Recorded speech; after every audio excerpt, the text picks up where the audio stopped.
Y nos vamos a preparar para continuar con este espacio formativo.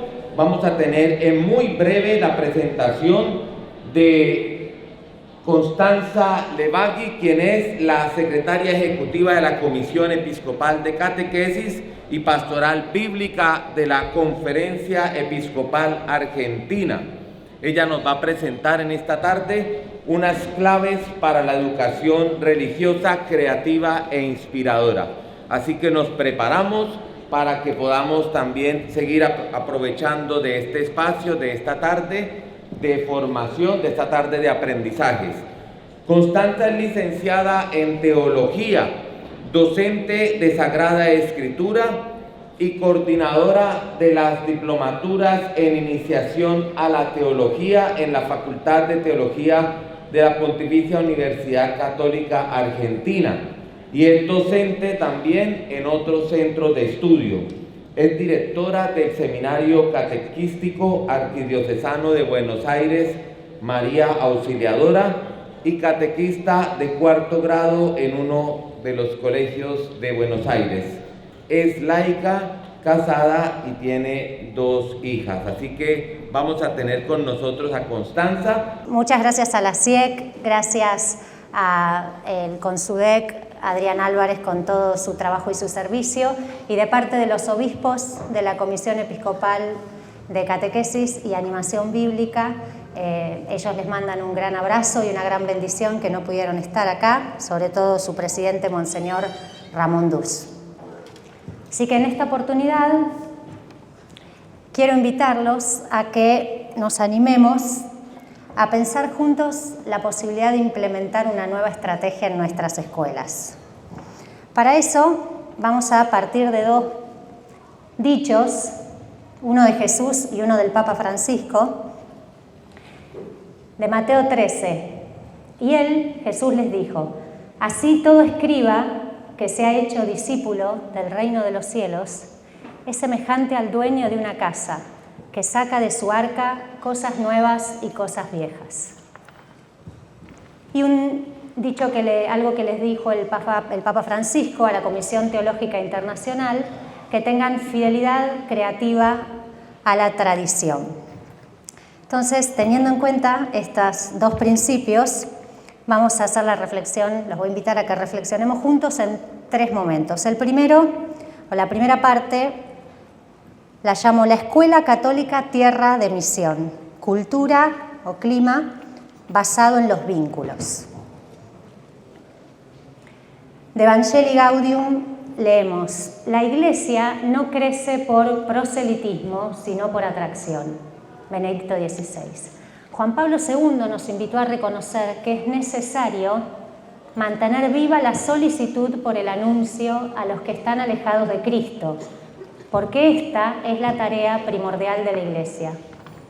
La actividad misionera representa aún hoy día el mayor desafío para la Iglesia, y la causa misionera debe ser la primera. ¿Qué sucedería si nos tomáramos realmente en serio estas palabras? Simplemente reconoceríamos que la salida misionera es el paradigma de toda obra de la Iglesia. En esta línea, los obispos latinoamericanos afirmaron que ya no podemos quedarnos tranquilos en espera pasiva en nuestros templos, y que hace falta pasar de una pastoral de mera conservación a una pastoral decididamente misionera. Esta tarea sigue siendo la fuente de las mayores alegrías para la Iglesia. Habrá más gozo en el cielo por un solo pecador que se convierta que por 99 justos que no necesitan convertirse. El Papa Francisco, en esta exhortación programática de su pontificado, establece 2 principios o criterios eclesiológicos que después va a desarrollar, citando a sus 2 papas predecesores, Juan Pablo II y Benedicto XVI, y a los obispos latinoamericanos. Propone una iglesia, como ustedes saben, en salida misionera y la conversión pastoral. Si las escuelas católicas son iglesia, estas afirmaciones y criterios pueden aplicarse y decirse de ellas. Las escuelas católicas son comunidad en salida misionera y viven la conversión pastoral.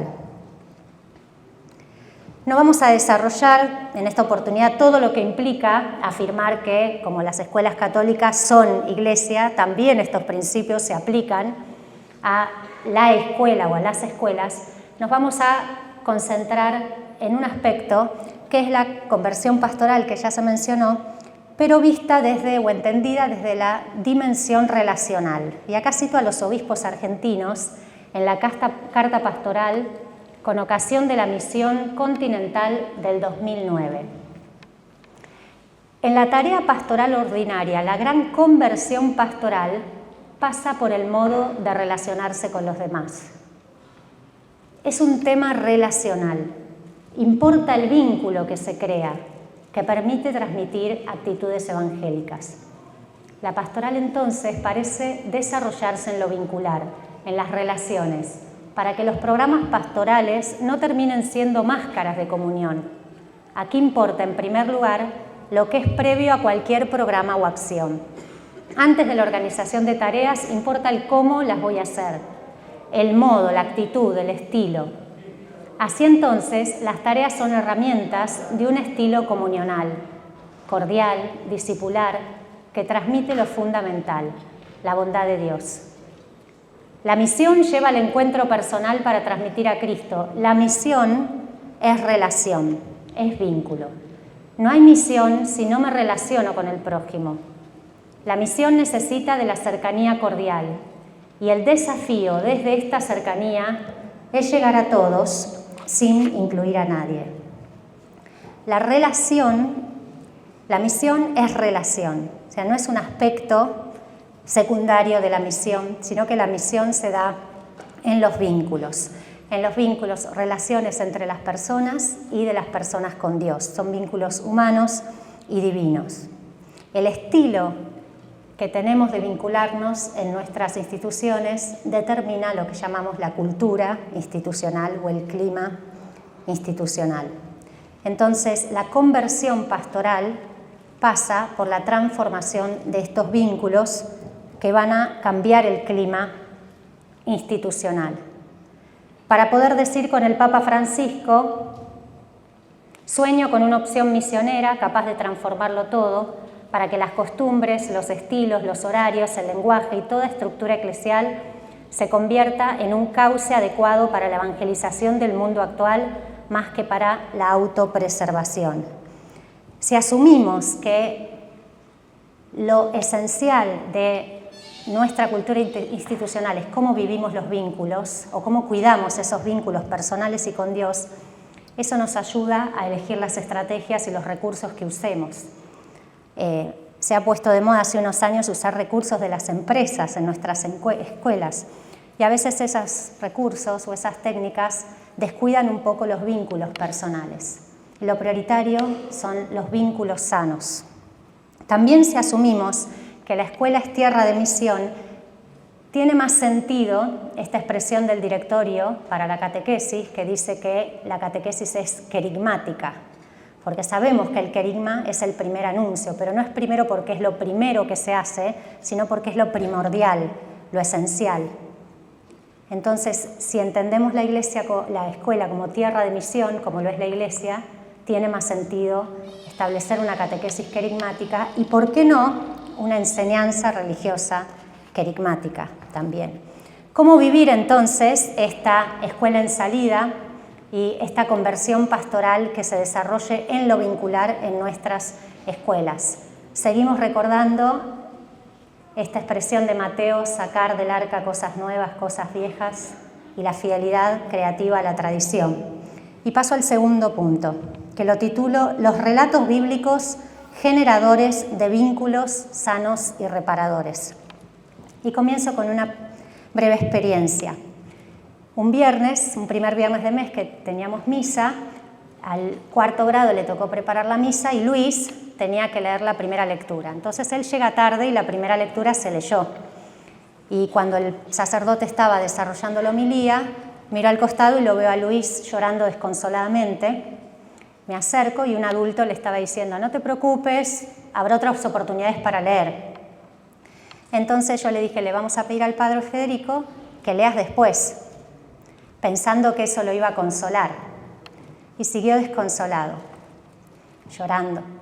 Entonces entendí y le dije, llegar horario no es tu responsabilidad. Vos no hiciste nada malo. Sos un nene bueno y sos un nene responsable. Llegar horario, porque tiene 8 años, es responsabilidad de tus padres. Y entonces volví a ver esa luz pícara e inocente en los ojos. Seguía triste, pero en su tristeza había luz. Me pregunto qué relatos internos se estaba diciendo a sí mismo que no tenían sentido para su ser más íntimo y la verdad más íntima que él sabía que era. Sabemos que los relatos maternos y paternos generan o construyen o determinan o condicionan, dejo ese debate al área de las ciencias humanas que corresponde, pero sí generan nuestra personalidad o nos ayudan a desarrollar nuestra personalidad y que los relatos culturales, folclóricos, también conforman identidades culturales. En el segundo libro de Reyes encontramos un relato que ustedes conocen del leproso Naamán. Naamán era un guerrero del rey de Aram, muy poderoso, y tenía a la esposa, una sirvienta que era de la tierra de Israel, y le dice, ¿por qué no vas a mi patria, que hay un profeta que te puede curar? Entonces, el rey de Aram le mandó una carta al rey de Israel pidiéndolo que lo sane, ¿no? Que lo cure. Entonces él se rasgó las vestiduras y dijo, bueno, yo no tengo ese poder, ¿por qué me venís a pedir esto a mí? Y sucede lo siguiente. Los voy a invitar, vamos a leer el texto y vamos a hacer unos segundos de silencio para quedarnos pensando en algunas palabras. Cuando Eliseo, el hombre de Dios, oyó que el rey de Israel había rasgado sus vestiduras, envió a decir al rey, ¿por qué has rasgado tus vestiduras? Que venga a mí y sabrá que hay un profeta en Israel. Eliseo envió un mensajero a decirle, ve y lávate 7 veces en el Jordán. Tu carne renacerá y quedarás limpio.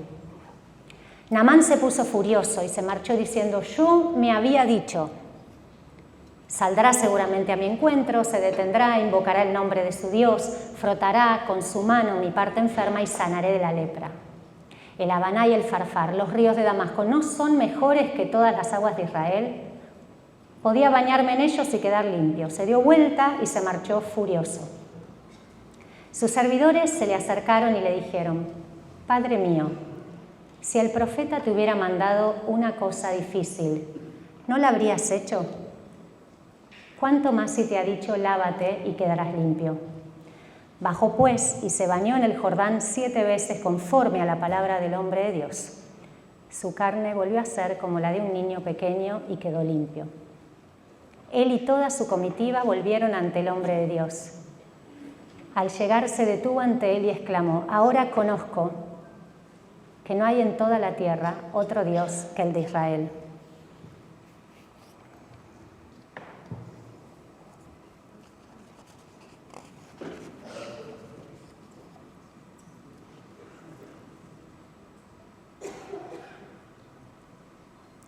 Hay muchos elementos en el texto, nos vamos a detener en algunos contrastes. Está el contraste del rey de Aram y el rey de Israel. Está el contraste entre el rey de Israel que no puede curar y el profeta que lo ayuda a sanar. Está el contraste entre los ríos de Damasco y el río Jordán. Pero hay un contraste también en las palabras. El profeta le dice que venga y sabrá que hay un profeta en Israel. Y al final, Naamán, ahora conozco que no hay en toda la tierra otro Dios que el de Israel. Este sabrá y este conozco es el mismo verbo en hebreo que seguramente conocen, que es yadá, que es un conocimiento de tipo experiencial. Para pasar del no saber al saber, se vive una experiencia, hay algo que le sucede al sujeto, le pasa algo al sujeto que lo cambia. No es un conocimiento intelectual, sino que es algo que lo siente, lo vive, lo experimenta. El profeta dice, experimentará que hay un profeta, y Naamán hace una confesión de fe más poderosa. Ahora conozco por experiencia, vivo, siento que no hay en toda la tierra otro Dios que el de Israel. Y hay otro contraste, que es el poder de la palabra. Si Naamán se hubiera quedado con su propio relato interno, con la película, decimos, ¿no? Que se había hecho la película, si se hubiera quedado con eso, se hubiera vuelto enfermo y doblemente furioso. 2 veces el texto dice que estaba furioso. Seguir su propia palabra lo mantuvo en la enfermedad y lo llevó a la doble ira, que podemos pensar que es otra enfermedad. Y aparece el siervo, lógico y sabio, y le dice: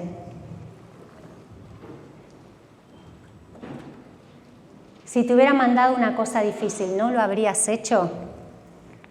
Lo único que tenía que hacer era escuchar la palabra de Dios y cumplirla.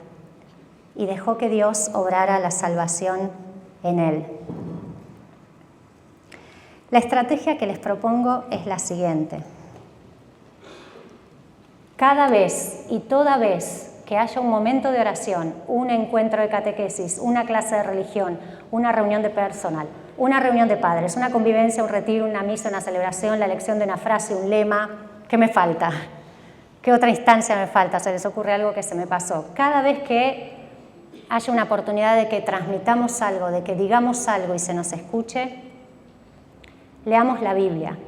En vez de cualquier otra oración, cuento, texto, autor de moda, cosas que traemos de las empresas, leamos la Biblia, porque no hay ninguna otra palabra que sea viva y eficaz, dice Hebreos 4.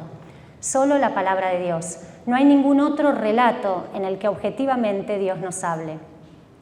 Cada oportunidad que tengamos de decir algo y ser escuchados, leamos un pasaje bíblico dedicándole toda nuestra atención desde el silencio activo. Porque si nosotros le dedicamos tiempo a la palabra de Dios, a leerla y escucharla, ese tiempo que le dedicamos se transforma en un kairos, en un tiempo significativo. Pero para eso es necesario prestarle toda nuestra atención y leer palabra por palabra.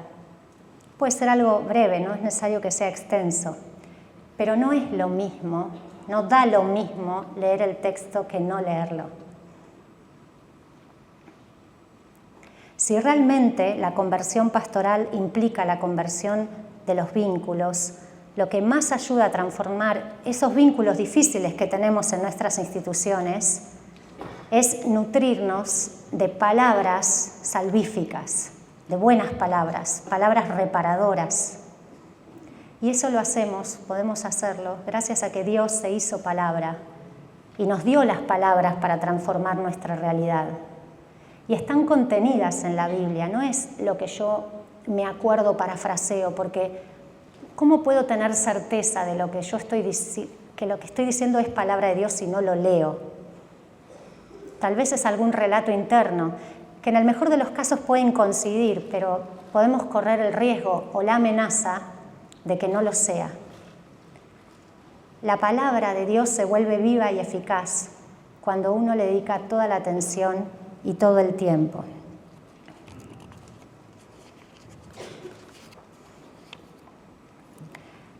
Lo que nos lleva a la tercera parte y última, que son las consecuencias, ¿no?, de utilizar esta estrategia, ¿no? Sabemos que la Biblia no es una estrategia ni una herramienta.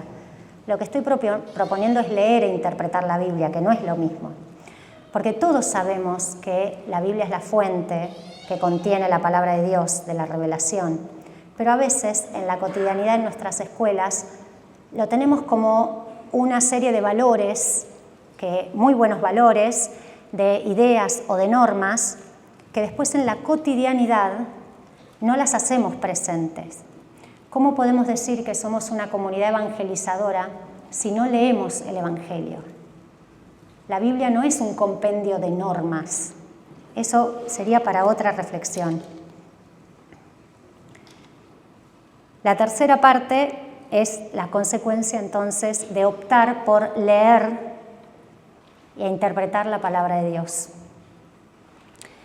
La planificación de itinerarios bíblicos, experimentar la presencia de Dios en el proceso de lectura. Gregorio Magno decía, las palabras divinas crecen con quien las lee. Las palabras divinas crecen con quien las lee. El crecimiento de la palabra de Dios en uno se va a dar en la medida en que uno consistentemente y cotidianamente vaya dando lugar a esa palabra. Eso es lo que nos va a hacer capaces, nos va a dar una capacidad para interpretar el texto. Podríamos hablar de muchas metodologías o principios que hay que tener en cuenta a la hora de interpretar, pero voy a mencionar dos. Primero, el silencio fecundo y activo. 100% de atención. El silencio que ahora podríamos llamar atención, ¿sí? 100% de atención al texto, no hacer absolutamente nada más que eso. Y el segundo, respetar el nivel histórico, literario y teológico del texto, ¿no? El sentido del texto. Vuelvo a decir, uno va a volverse capaz de interpretar el texto si cotidianamente y consistentemente le dedica atención. Ahí es cuando ese tiempo cronológico, como decía, se vuelve un kairos. Si hacemos esta opción por esta estrategia y dedicamos tiempo, cada oportunidad, la apropiación de la palabra de Dios a nuestra vida se va a hacer de una manera más fluida y contundente, porque vamos a tener esa capacidad de profundizar en los textos y nos va a dar esos relatos que van a ir dando sentido a nuestra vida.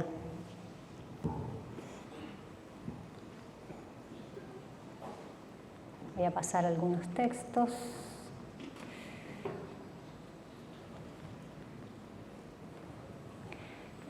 Cuando me invitaron, me propusieron este título, Claves para una educación religiosa creativa e inspiradora. Me pareció un poco complejo proponer esto, así que yo le agrego dedicarle tiempo y atención a la palabra de Dios, asumiendo su lectura como estrategia institucional.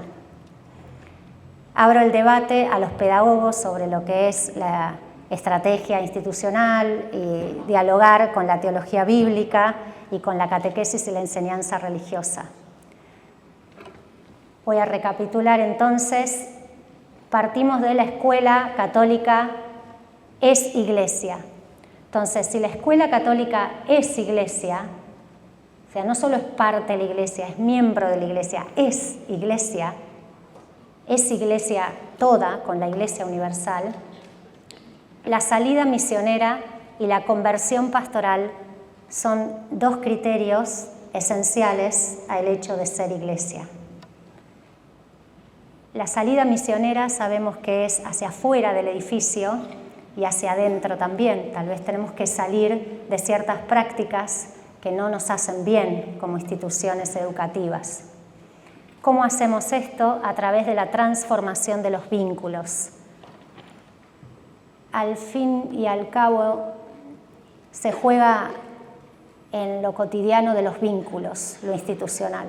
Lo macro también hace, el evento, las planificaciones, pero nos damos cuenta que después tenemos el día a día cotidiano y cómo entramos en el edificio, cómo nos saludamos, cómo nos vinculamos, cómo nos hablamos unos a otros. Creo que si podemos transformar eso mínimo, ahí es donde se va a ir viendo la transformación y a partir de ahí se van a ir transformando los climas institucionales y la cultura. Transformemos la cultura en una cultura de vínculos sanos y reparadores. Cuidémonos como hermanos y hermanas que somos en nuestras instituciones. Entonces, la salida misionera y la conversión pastoral parte de la transformación de los vínculos. ¿Y cómo lo hacemos eso?